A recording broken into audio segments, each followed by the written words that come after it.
नमस्कार. माझा महाकट्टा को प्रेझेंटेड बाय रामबंधू अचार आणि पापड, quick heal, co powered by Chandukaka Saraf jewels, Barve skin therapy, Pune merchants cooperative bank limited, Chitale dairy, Trinity college Pune, partnered by Finolex pipes, rummy circle, Mahaurja, mobility partner Shine आणि digital partner ABP live. प्रत्येक कलाकाराच्या डोळ्यामध्ये प्रतीक्षा असते ती केवळ एका संधीची. ती संधी कधी, कुठे, कसं आणि केव्हा दार ठोठावेल हे त्या कलाकारालाही माहिती नसतं. पण एकदा का ती संधी आपल्या दाराशी आली की त्या संधीचं सोनं करणं मात्र प्रत्येकाच्या हातात असतं. असेच दोन भाऊ ज्यांनी गायनाचं कोणतंही शिक्षण घेतलं नाही, पण त्यांच्या एका गाण्यामुळे ते रातोरात प्रसिद्ध झाले. ते गाणं होतं गुलाबी साडी.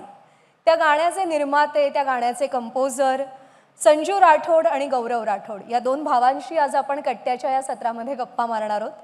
यूट्यूबवर शिकत शिकत हे दोघं आपले नशीब आजमावत होते आणि अशातच त्यांनी गुलाबी साडी हे गाणं अवघ्या तासाभरात रचलं, तयार केलं आणि त्या गाण्यानं भल्या भल्यांना वेड लावलं. म्हणजे सर्वसामान्य गृहिणींपासून ते अगदी बॉलिवूडमधल्या तारकांपर्यंत प्रत्येक जण गुलाबी साडी नेसून या गाण्यावरती नाचल्या.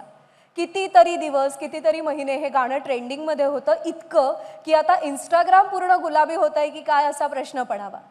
याच संजू राठोड आणि गौरव राठोड यांच्याशी आपण या कट्ट्याच्या निमित्तानं गप्पा मारणार आहोत. सुरांशी, गाण्याशी असलेलं त्यांचं नातं आणि भाऊ म्हणून परस्पर असलेलं त्यांचं नातं हे कट्ट्याच्या माध्यमातून उलगडायचं आहे. तुम्हाला दोघांनाही विनंती की तुम्ही मंचावर यावं आणि त्यासोबतच राजीव सरांना विनंती की त्यांनी मंचावर यावं.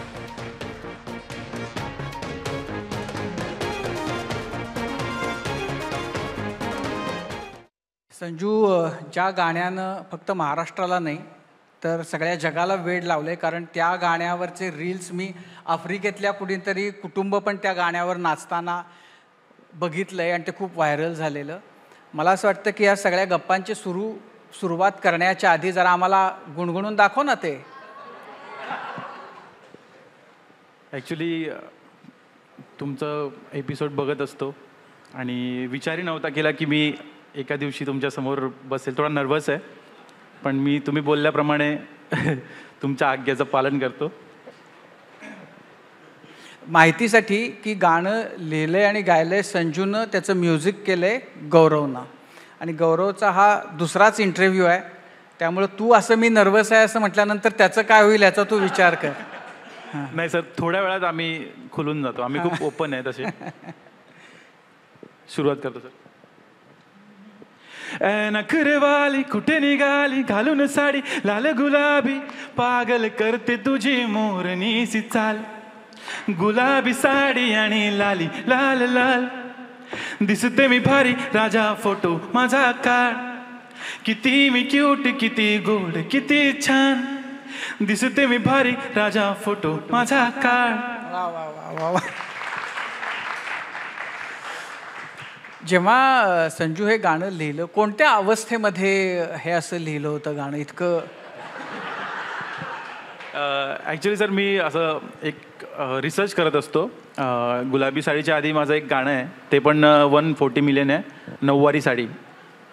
तर त्यानंतर मी विचार केला की एक गुलाबी कलर हा प्रत्येक जे लेडीज आहे त्यांचं ना प्रतीक असतो, त्यांना सगळ्यांचा फेवरेट असतो. तर मी विचार केला की साडी तर सगळ्यांनाच आवडते, तर आपण गुलाबी रंगाच्या साडीवर आपण काहीतरी करूयात, आणि तसं ते मी गाणं रचलं. नाही, पण निमित्त काय घडलं? तसं म्हणजे असं काय नाही की मी कोणाला इमॅजिन वगैरे करून लिहिलं. मी सगळ्यांना लाईक माझ्या आईला सुद्धा गुलाबी कलर आवडतो आणि लहान मुलींना सुद्धा गुलाबी रंग आवडतो. म्हणजे गुलाबी रंग हा सगळ्यांचाच फेवरेट आहे.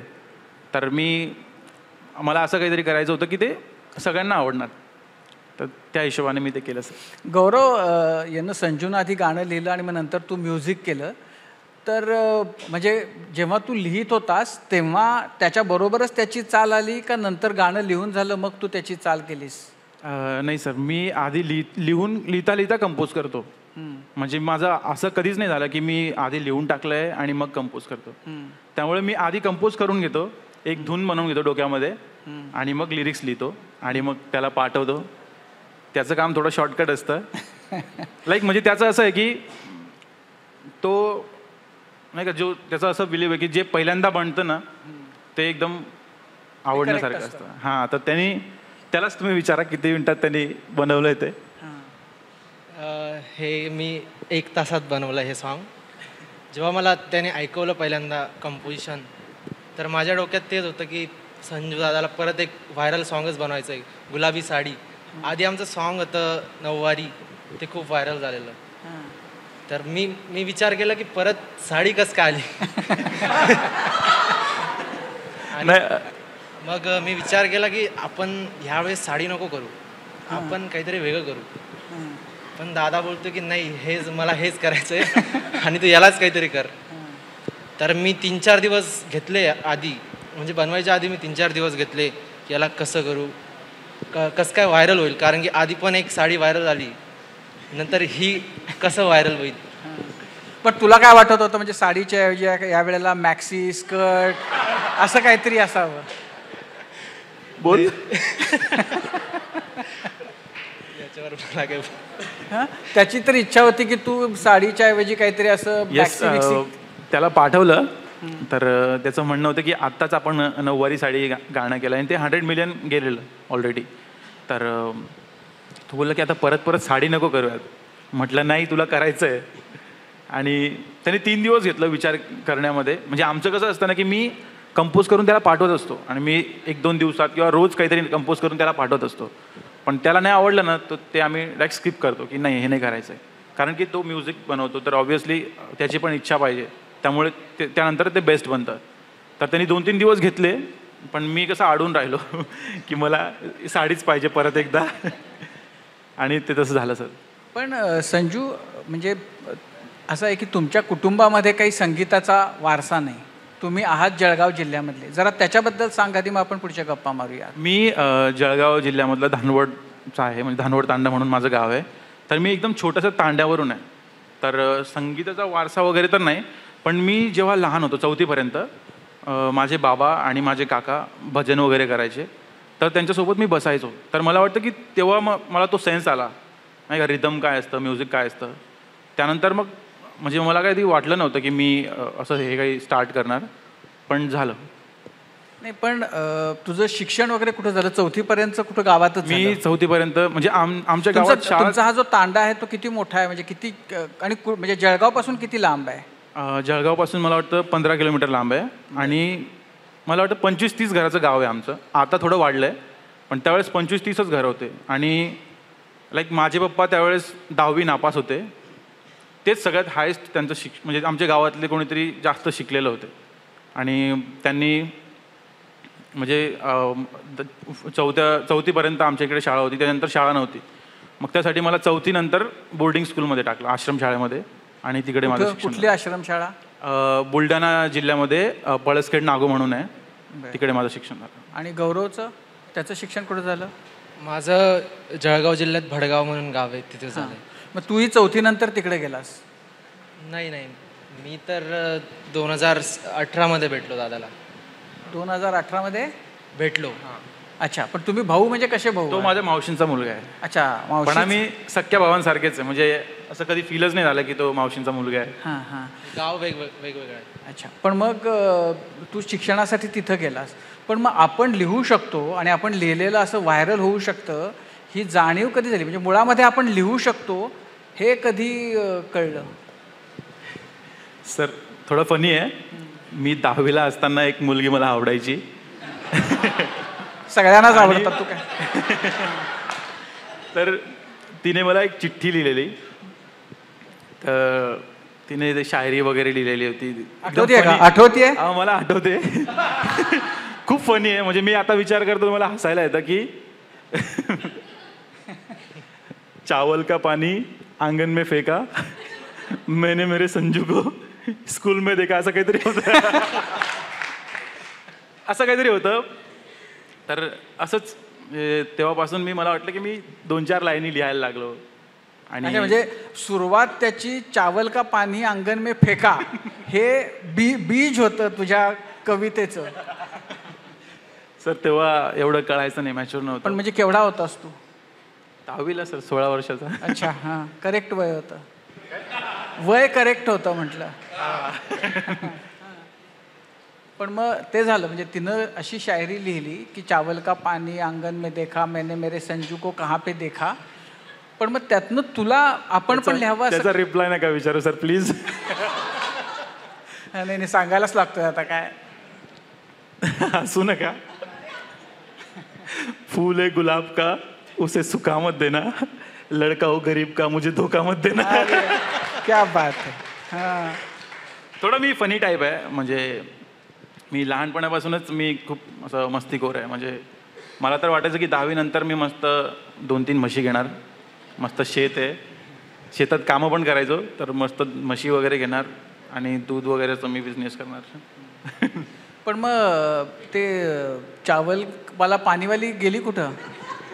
सर ते माझा जो फ्रेंड आहे जो चिठ्ठी पाठवायचा तिकडे, नंतर ती त्यालाच एंगेज झाली. त्याला माहिती आहे का चावल का पाणी? माहिती नाही, मे बी ती चिठ्ठी त्याला गेली असेल. नंतर मग तिची जी बेस्ट फ्रेंड होती तिची चिठ्ठी मला आली परत. पण मग हे म्हणजे हे असं म्हणजे छोटा गमतीचा भाग झाला, तरी पण नंतर असं की म्हणजे मोठं काहीतरी लिहावं हे कसं सुरू झालं? सर म्हणजे सुरुवात तर मी रॅपिंगने केली आणि मी मजाकमध्ये या फील्डमध्ये आलो. पण ह्या फील्डमध्ये आल्यानंतर मला कळलं की स्ट्रगल काय असतं, नातेवाईक काय असतात. म्हणजे हेट नाही आहे, पण जेव्हा आपल्यावर वाईट वेळ येते ना तेव्हा कळतं की म्हणजे नाही का लोक कसे आहेत.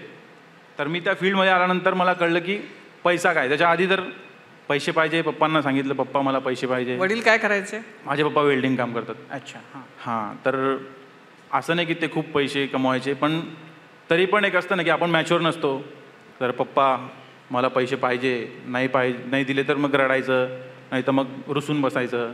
मग कसं घरचे थोडे हळवे असतात, ते आपल्या मुलासाठी काय पण करतात, तर ते करून द्यायचे ॲडजस्ट. पण मग मला जेव्हा हळूहळू मी मोठा होत गेलो ना, मी स्ट्रगल करत गेलो आणि मी आलो होतो मजाकमध्ये. तर मी इंजिनिअरिंगसाठी होतो, डिप्लोमा करत होतो. तर ते पण सुटलं, मी वायडी झालो. आणि मग अशी सिच्युएशन झाली की मी घरून खूप पैसे घेतले. तर आता पुढे जायचं आहे तर माझ्याकडे पैसे नाही. मागे गेलो तर मला असं वाटायचं की मी घरच्यांचे पैसे खूप वेस्ट केले. तर मग खूप अशी गंभीर परिस्थिती होती. त्यात मग सगळ्यात मेन म्हणजे नातेवाईक. म्हणजे मला ना सर खूप अशी आवड होती की कोणाचं पण लग्न असलं ना, कोणत्या बी नातेवाईकांचं, की मी सगळ्यात आधी तिकडे जाणार. आणि नंतर ना मी ते जाणंच बंद केलं. कारण की जेव्हा पण मी जायचो ना, मग तू काय करतोस, तुझा बाप एवढा चांगला आहे आणि तू तर वाया गेला. आणि मी कसं थोडा रॅप करायचो, तर माझी स्टाईल पण थोडी मी त्यावेळेस वेगळी केली होती. आणि ते असतं एक उकळतं रक्त असतो ना, जर आपल्याला वाटतं की फंकी राहायला पाहिजे, स्टाईलमध्ये राहायला पाहिजे आणि लाईफमध्ये मग मुली वगैरे येतात तर आपण स्टाईल मारण्यासाठी त्या गोष्टी करतो. पण मॅच्युअर झाल्यानंतर मला कळलं की आता हे सगळं सोडायला पाहिजे आणि कामाला लागायला पाहिजे. मग त्यावेळेस मी व्याजाने पैसे घेतले. मला काम करायचं होतं, व्हिडिओ करायचे होते. पैसे घेत गेलो 15-20% माझेच मित्रांनी मला दिलं. आणि नंतर लिटरली मला आई बहिणीवरून शिवा द्यायचे की तू तुझ्या घरासमोर आहे, तू देतो का काय करू. मग अक्षरशः मला वाटायचं की आता मी संपलो आहे. कारण की करिअरमध्ये पण काहीच नाही, शिक्षणामध्ये पण मी म्हणजे मला फील व्हायचं की मी फेलर आहे.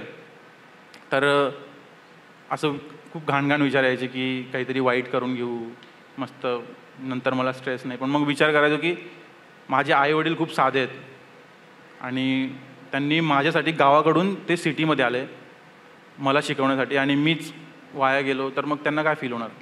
तर मला मग विचारलं की मला त्यांच्यासाठी काहीतरी करायचं. मग त्यानंतर मी इग्नोर करणं सुरुवात केलं. त्यानंतर ते असतं ना सर की एक आपल्याला जो माणूस टोमण्याच्या आगीमध्ये जळलेला असतो ना, त्याची राख नाही होत सर, त्याचा दगड होतो. आणि मी दगड बनलो.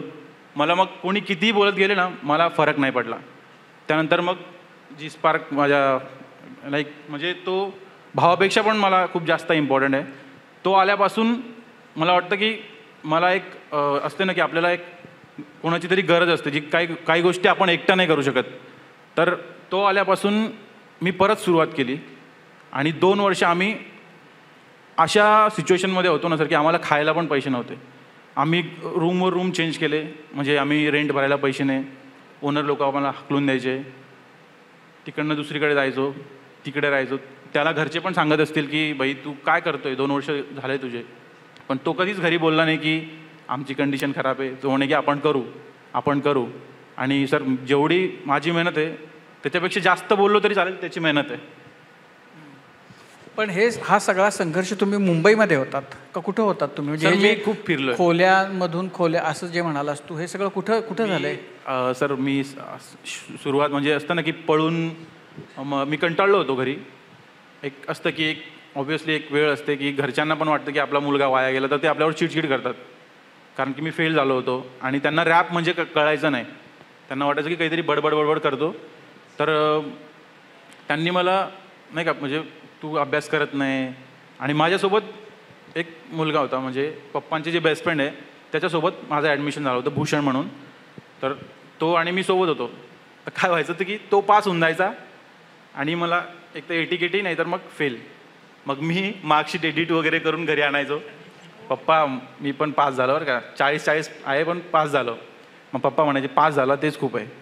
मग मध्येच तो पेढे घेऊन यायचा कधी कधी घरी, काका मला एवढे पर्सेंटेज पडले. त्याला तुझ्या तू जाणं यार इकडनं. म्हणजे मी एडिट वगैरे करून भरपूर पुश केला घरच्यांना. पण ऑब्व्हियसली एक वेळ आली की मला सांगावं लागलं की मी प्रॉब्लेम असा होता ना सर की मला इंग्लिश नाही कळायची. मी आश्रमशाळेत होतो आणि मला वाटतं 10वीपर्यंत मी शब्दार्थच पाठ केले. त्याच्या पुढे मला काही जमलंच नाही. तर त्याच्यामुळे मी डायरेक्ट इंजिनिअरिंगमध्ये मी फेल झालो. ते डोक्याच्या वरून जायचं. लाईक एक्झाम्पल जसं म्हणतो की 1/2, तर माझ्या डोक्यात यायचं 1 अपॉन टाईम इन मुंबई असं काहीतरी यायचं. तर डायरेक्ट डोक्याच्या वरून जायचं. तसं काय करू काय उमजलं नाही आणि मी या फील्डमध्ये आलो. नाही पण मग आता हे सगळं तू म्हणजे कुठल्या कॉलेजला होतास? म्हणजे इंजिनिअरिंगला? त्रिमूर्ती कॉलेजला होतो. त्रिमूर्ती इन्स्टिट्यूट ऑफ टेक्नॉलॉजी, जळगाव. बरं. मग तिथनं तू पळून मुंबईला आलास? मी वाईडी झालो, मग कॉलेजला जाणंच बंद झालं. मग तिकडनं मी पळून मुंबईला आलो. आणि ती पण एक स्टोरी आहे. मी कधी बाहेर निघालो नाही जास्त. म्हणजे मी आमच्या गावातून जळगावला जरी गेलो ना तर मला वाटायचं अरे बाप मी कुठे आलो आहे, बिल्डिंग्स आहे. कारण की मी छोट्याशा घरातून आलो. तर मी काय केलं, आता बॅग वगैरे घेऊन आपण घरून पळालो तर घरच्यांना कळणारच. तर मी मधून एक पॅन्ट, त्याच्यावरून एक पॅन्ट, त्याच्यावरून एक पॅन्ट, टी शर्ट आणि शर्ट. आणि माझी मम्मी आहे ना, माझ्या मम्मीला सवय होती, तांदळाचा डबा आहे त्याच्यात 200-300 रुपये, गादीच्या खाली 200-300 रुपये. तर मी असे शोधून 400-500 रुपये काढले आणि स्टेशनला गेलो. ट्रेन आली, बसलो. म्हटलं यार ट्रेन तर पूर्ण खाली असते, जागा पण एकदम प्रॉपर भेटली. निघालो, जळगावला बसलो. गाडी भुसावळला थांबली आणि सगळे लोक उतरले. म्हटलं हा काय किस्सा आहे. मला वाटलं ब्रेक झाला कसला तरी, कारण की मला आयडिया नव्हती ट्रेनची काय असतं. मला वाटलं ब्रेक झाला. मग ते पाणी वगैरे सुरू झालं, ट्रेन धुवायला लागले. म्हटलं हा काय, मी एकटाच मध्ये बसलाय. मी 10 ते 15 मिनटं मध्ये बसलो. मग ते क्लिनिंगवाले आले. म्हटलं ही ट्रेन किती वाजता जाणार? मग तो म्हणे कुठे जायचं आहे? म्हटलं मुंबईला. अरे म्हणे मुंबईहून आली आहे, मुंबई भुसावळ पॅसेंजर आहे. म्हटलं शाळेला. मग त्यात घरचे कॉल, अरे तू कुठे आहेस? म्हटलं मी नाही घरी चाललो मी. हां असे नाटकं केलेत. आणि मग भुसावळ स्टेशन आणि भुसावळचं बस स्टॉप एकदम समोरासमोर आहे आणि मी स्टेशनच्या बाहेर होतो. तर मग बस स्टॉपवरून जे बोलतात ना की ही गाडी ह्या इथं उभी आहे, नाही लाईक बस स्टॉप वेगळं असतं की गाडी क्रमांक 14-15 हे इथं जाणार आहे. तर पप्पांनी त्याच्यावरून ओळखलं की हा भुसावळला आहे. पप्पा म्हणे थांब, तू तिथंच थांब. मग तसं कसं तरी मी घरी आलो. घेऊन आले तुला घरी परत? हां, ऑप्शन नव्हतं सर, काय मला कळत नव्हतं कुठे जाऊ. मग त्याच्यानंतर राहिलो मी 2-3 महिने. मग नंतर घर सोडलं. मग मी एका मित्राच्या रूमवर राहायचो. मग तिकडनं मी मुंबईला गेलो. मग मुंबईला पण खूप स्ट्रगल, म्हणजे प्रत्येकाची पर्सनल लाईफ आहे. पण माझ्यासोबत जे पण होते खूप चांगले आर्टिस्ट होते, पण त्यांना नाही का लाईक असतात काही नशे ते सगळं. तर मग मी ते बघायचो ना तर मला कसं तरी वाटायचं, कारण की मला तसं काही म्हणजे आवडायचं नाही त्या गोष्टी. तर मग त्याच्यामुळे मी परत घरी मग थोड्या दिवसानंतर म्हटलं आता इथं तर काय नाही, मग परत जायचो आणि अक्षरशः नोकरसारखे मी कामं केले. मग नंतर रूममधून हकललो गेलो. मग मला वाटतं 5 ते 6 दिवस तर मी CSTला काढले स्टेशनला. एक ब्लँकेट होती मोठीवाली, तीच खाली तीच वरती असं गोंडाळूनमध्ये झोपायचो, फोन असा लपवून आणि बॅग म्हणजे सगळं केलं आहे सर. म्हणजे एक वेळ तर अशी होती की पैसा वगैरे काहीच नाही, पण काम करायचं, कसं करू पैसे घेत गेलो आणि मला वाटतं लिमिटपेक्षा जास्त कर्ज. म्हणजे मला वाटतं माझ्या पप्पांची तेवढी कमाई पण नसेल जेवढं माझ्यावर कर्ज होऊन गेलं होतं, 10 ते 15 लाख रुपये. पण एक असते ना की आपल्यामध्ये जेव्हा आपल्यावर प्रेशर येतो तेव्हा आपण कुठली पण लेवल पार करू शकतो अडचणींची.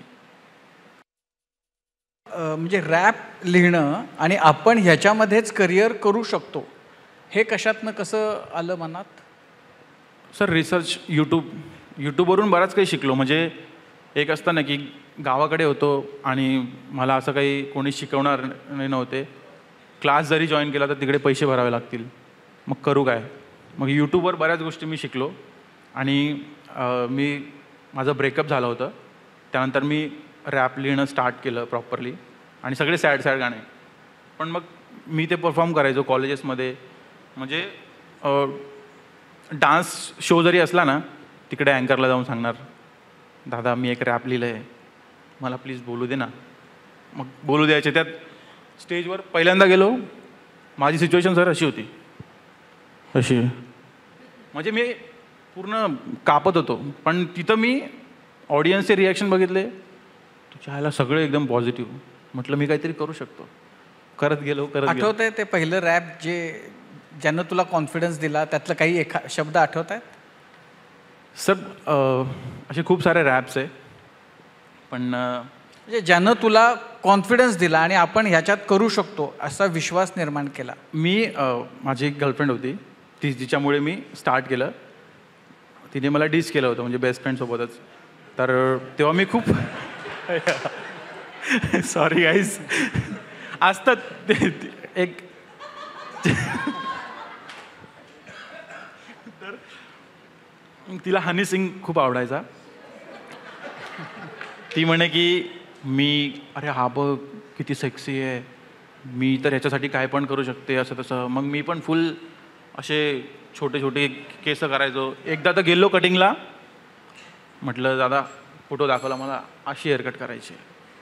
त्याने फक्त एवढे केस ठेवले, सगळे उडवून टाकले. घरी आलो, पप्पा म्हणे काय मुर्गा कट आणला म्हणे कोंबड्यासारखा. म्हटलं आता करू तर काय, तेवढे केस त्याला पण मी कलर करून टाकले. तर अशी होती. तर मग ते होतं ना की तेच इमॅजिन करून मी ते लिहिलं की तूने ही तो कहा था बेबी, यो तुझे बड़ा अच्छा लगे, हनी सिंह के सामने बेबी तू तो बच्चा लगे, सीरियसली इस बात को लेकर एक दिन कुछ बन जाऊंगा मैं, तेरे यो जैसा नहीं तो क्या खुद की पहचान बनाऊंगा मैं, एक दिन तू पछताएगी, तेरे संजू की याद तुझे आएगी, फिर वापस ना आना मुझे गले ना लगाना, सॉरी बेबी पिल्लू के उल्लू ना बनाना, क्योंकि तेरे झांसे में फिर कभी ना आऊँगा, बचपन से कमी ना हूँ कमीनापन दिखाऊंगा. क्या बात है. तर सुरुवात अशी केली. नंतर मग असतं ना की मी नाते काय असतात नाही का, नातेवाईक काय असतात. मला खरंच मी हेट नाही आहे, पण ज्या वेळेस आहे ना माझ्या पप्पांवर खूप कठीण सिच्युएशन आली ना, लाईक माझ्या पप्पांचं एक ॲक्सिडेंट झालं होतं, त्यामध्ये ब्रेनमध्ये इंटरनल इंजुरी झाली होती. तर अक्षरशः डॉक्टर मला बोलले की गॅरंटी नाही आहे. तर काही नातेवाईक जे होते ना ते धावून आलेत, पण ज्यांच्याकडनं मी एक्सपेक्ट केलं होतं ना की हे आहेत नाही का, म्हणजे पैसा असतो सगळीकडे की थोडेफार हेल्प करतील, ऑपरेशन खूप मोठं आहे, त्यावेळेस कोणीच नाही आले. फोन उचलायचे, अरे आमचं हे काम चालू आहे. अरे माणूस कधी मरून गेला तर तुमचं काम कुठे राहणार, मग तुम्ही काय नातेवाईक आहे. तेव्हापासून मी काही नातेवाईकांच्या घरी जाणंच बंद केलं. गौरव, तुझं म्हणजे जेव्हा तू परत भेटलास, याच्या आयुष्यामध्ये आलास, त्यावेळी तू काय करत होतास? तुझा प्रवास कसा झाला होता? तुझ्या आयुष्यामध्ये कोणी चावल पाणी फेकणारी वगैरे आली होती का? नाही, माझे आजोबा जे होते ते DYSP होते. तर लहानपणापासून मी एकदम स्ट्रिक्ट वातावरणमध्ये होतो. मला म्हणजे 7 वाजेच्या आतच घरातच पाहिजे, तू बाहेर नको. तर मला त्यांच्याकडून एक शिस्त लागली होती की सगळे ते मला चांगलं शिकवायचे. तर मला म्युझिकचं मला असं नव्हतं की मी म्युझिशियन बनणार आहे कधी. मला असं होतं की मी इंजिनियर बनेल, ते कोणती पण फील्ड असो. आणि शाळेत तर मी काही मला यायचं नाही, पण आजोबांचं नाव होतं म्हणून ते काही बोलायचे नाही. पण शिक्षकांना पण माहिती होतं की हे हे वायबार आहे, गेलेलं केस आहे. मग ते काही नाही बोलायचे. तर 12वीला जो CETचा पेपर असतो ना, तो मला काहीच नाही येत होतो. तर मी ते असं दिलेलं direct A C B C D असं काही पण. आणि ते देऊनच मला 70% भेटून गेले. तुक्का लागला सर.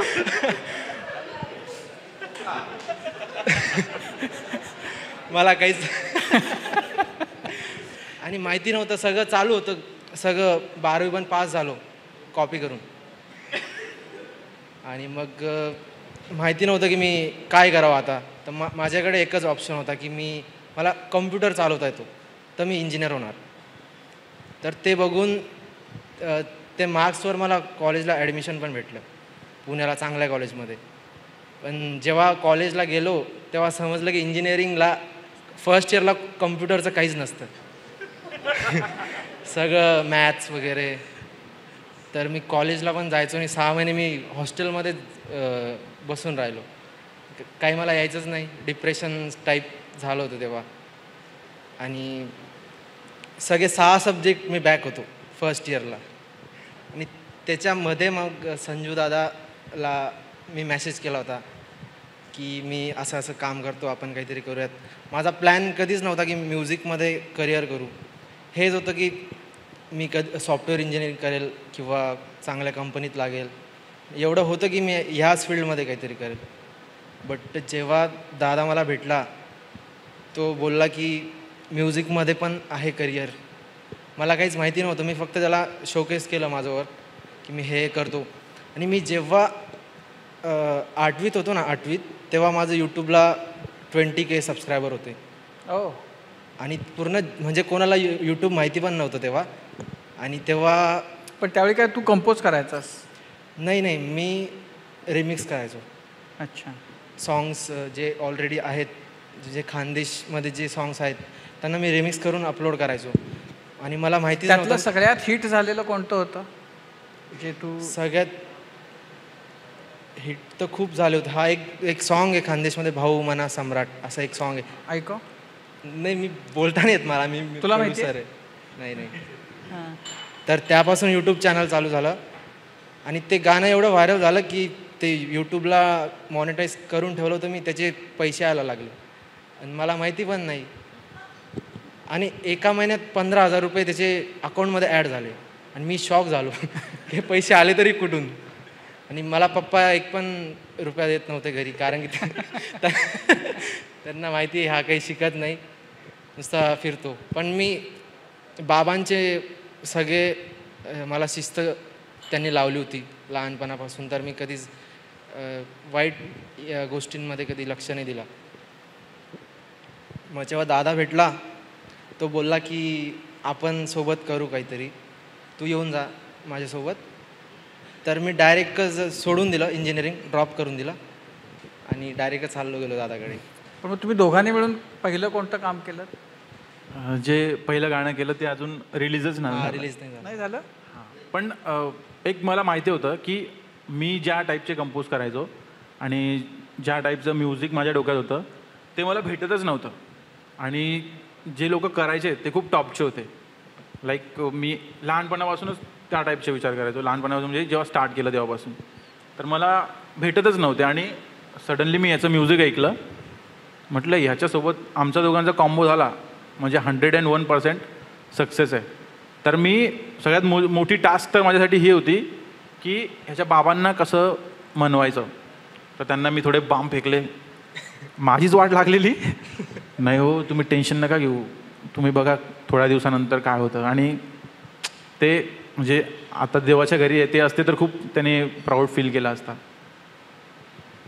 पण मग तुमचं हिट झालेलं पहिलं काम कुठलं होतं? सर आमचे सगळेच गाणे हिट आहे. म्हणजे नाही, पण पहिलं काय, म्हणजे जे पहिलं तुम्ही केलं होतं ते रिलीज लव यू ना यार म्हणून गाणं हां आहे. लव यू ना यार म्हणून गाणं आहे. लव यू ना यार. त्याच्यानंतर छमिया गाणं केलं. ऐकव ना मला थोडी थोडी त्याचे मुखडे ऐकव ना. छमिया गाणं ऐकवतो. गेली तर गेली तू येऊ नको परत, मला पण आता काही फरक नाही पडत. ट्रू लव तुझ्यासाठी टाइमपास, तुला काय वाटायचं मला नाही कळत. आय नो की तू इन्स्टाला फेमस, बॉयफ्रेंड गोरा तुझा just like a Sheamus. Best friend बोलायची त्याला तो, आज तुझा बॉयफ्रेंड गजब रिलेशन है.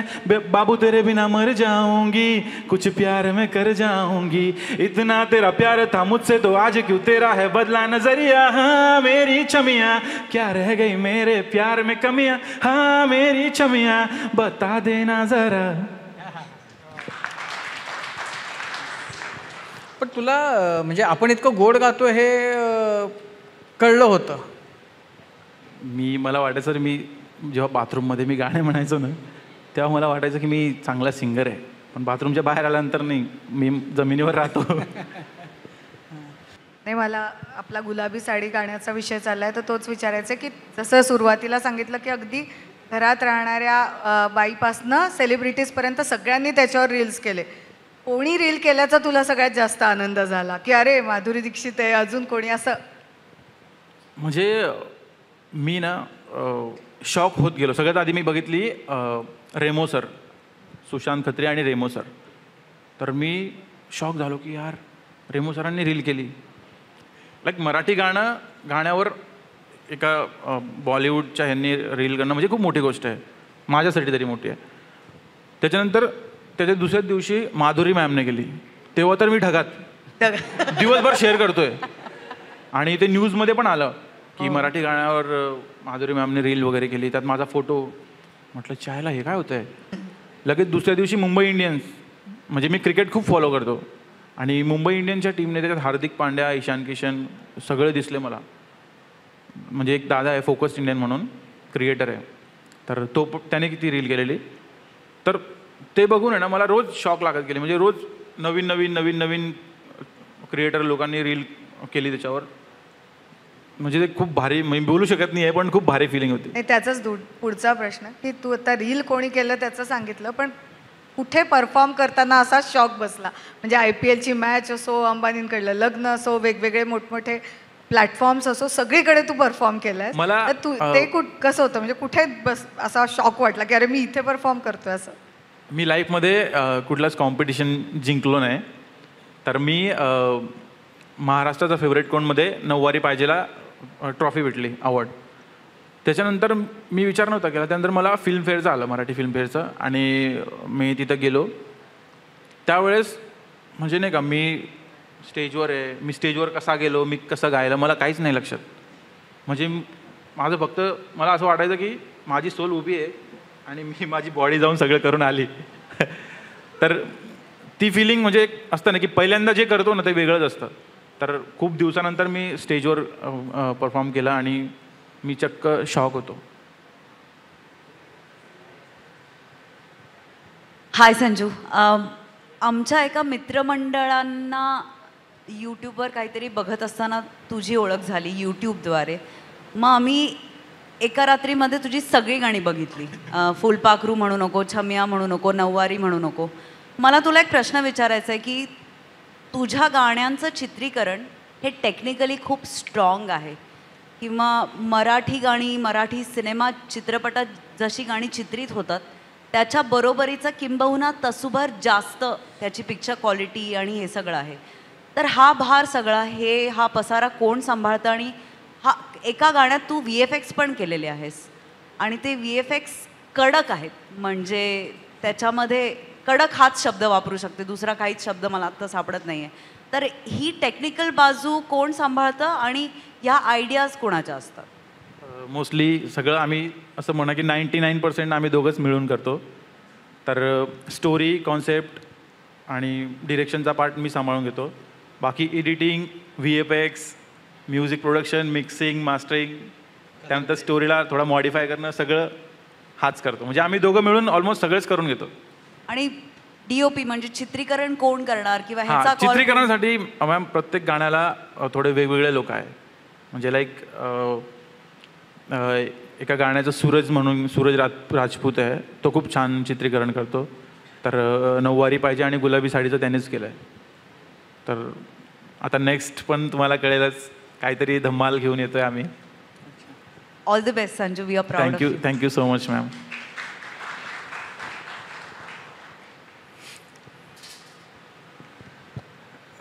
संजू, माझा प्रश्न आहे, प्रत्येकाच्या आयुष्यात एक टेक ऑफ पॉईंट येतो जो माणसाला कुठेतरी घेऊन जातो, एक लाईफ चेंजिंग पॉईंट असतो. तर गुलाबी साडीने तुझ्या आयुष्यातले रंग कसे बदलले?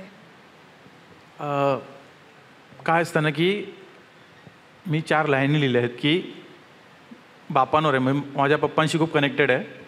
तर आहे की बाप चिडतो म्हणून मला राग आला होता, माझी आईच आली जेव्हा मला ताप आला होता, माझ्या मित्रांच्या नावाखाली साप आला होता, पण जिथं कोण नाही येत ना तिथं माझा बाप आला होता. तर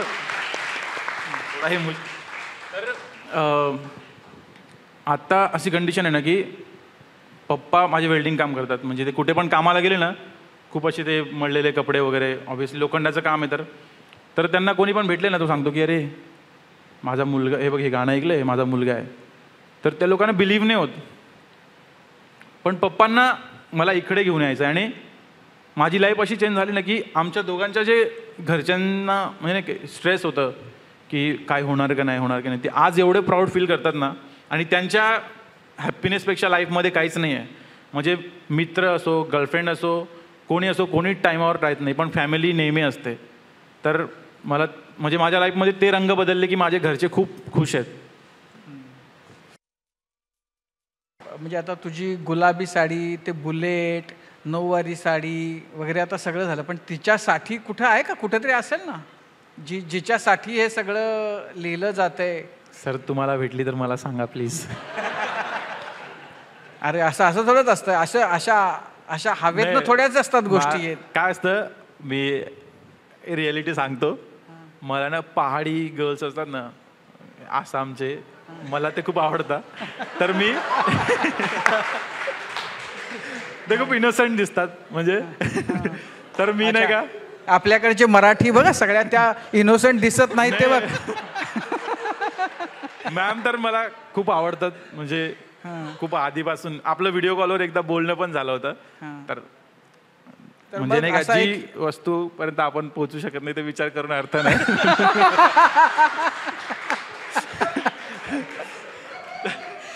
हे बघ, तू अशी ज्या इच्छा तू आत्तापर्यंत ठेवल्यात ना त्या सगळ्या पूर्ण झाल्यात. त्यामुळे तू खरंच तुला वाटत असेल तर मनापासून इच्छा धर. ती इच्छा तर सर मनाच्या आत पण काही असेल ना तिथून इच्छा आहे सर. तर पण मग आता सध्या आपलं लक्ष आसामकडे आहे. आता कन्वर्ट झालं सर, डायव्हर्ट झालं.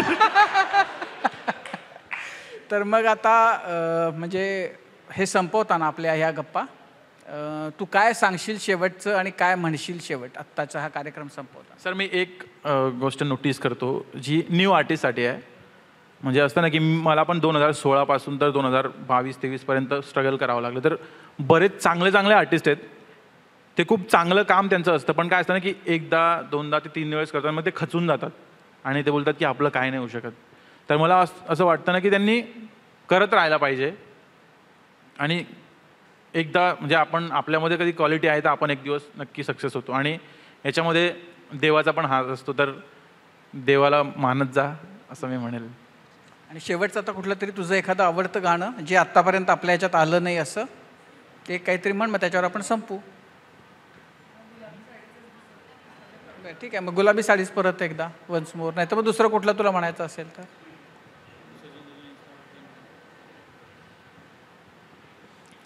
मला आठवत नाही कुठल्या गाण्याचं आहे, मी खूप असा कन्फ्यूज असतो.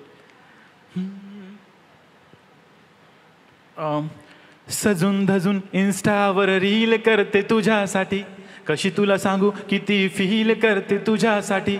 माझ्या मागे लाखो हजारो लागले, तरी आहे बावरी मी फक्त राजा तुझ्यासाठी. मी कुठे बोलते की मॉल मला घेऊन चल, कुठे पण चालेल चल टाऊन मला घेऊन चल. लाडानं घेऊन दे मस्त तुझ्या हाताने, शोभून दिसली आपली जोडी पाहिजे. एक नको राजा मला जोडी पाहिजे, राजा मला नऊवारी साडी पाहिजे. नको मला बंगला नको गाडी पाहिजे, राजा मला नऊवारी साडी पाहिजे.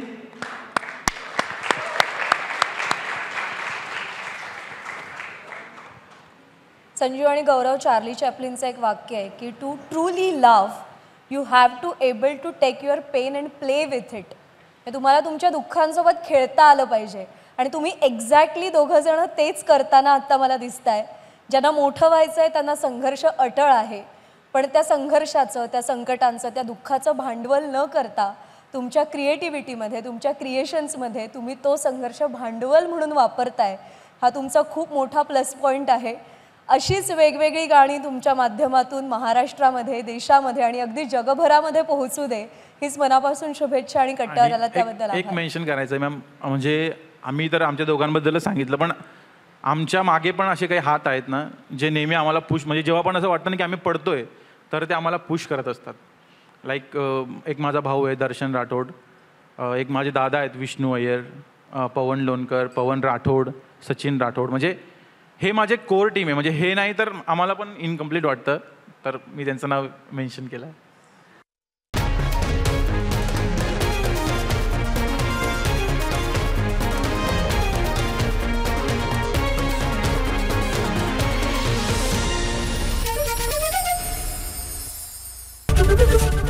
एबीपी माझा, उघडा डोळे बघा नीट.